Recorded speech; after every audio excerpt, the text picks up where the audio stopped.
Hi friends, welcome to films to fashion. இன்னைக்கு கவிஸ் கார்டனிங்கில் நீங்கள் பார்க்குறது என்னுடைய தோட்டம் தான். ஸோ ஃபுல்லாக க்ளீன் பண்ணி தான் வச்சுருந்தேன். பட் ஆனால் மழை பெஞ்சதுனால துளிர் விட்டு சத்தையெல்லாம் கொட்டியிருக்கு. ஸோ இந்த நேரத்தில் மதிய நேரத்தில் கட்டில் போட்டு தோட்டத்தில் ஒரு பலாமரத்துக்கு கீழே உட்காந்துருக்குறோம். ஸோ காற்று பார்த்திங்க அப்படின்னாக்கா ஜில்லுன்னு அடிக்குது. சுற்றிரும் மரம் தான். என்னென்ன மரம்னு பார்க்குறீங்களா? தேக்க மரம், வேப்ப மரம், பலாமரம், மாமரம், எலுமிச்சை மரம், கொய்யா மரம், அப்புறம் இந்த பக்கம் பார்த்திங்கன்னா தென்னை மரம், சீத்தாப்பழ மரம், எல்லா மரமும் இருக்குது, சுற்றிரும் இருக்குது. நாங்கள் நடுவில் அழகாக உட்காந்து இந்த வெயிலை நல்லா என்ஜாய் பண்ணிகிட்ருக்குறோம்.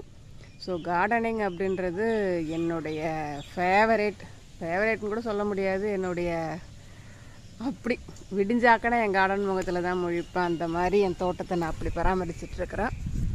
தேங்க்ஸ் ஃபார் வாட்சிங்.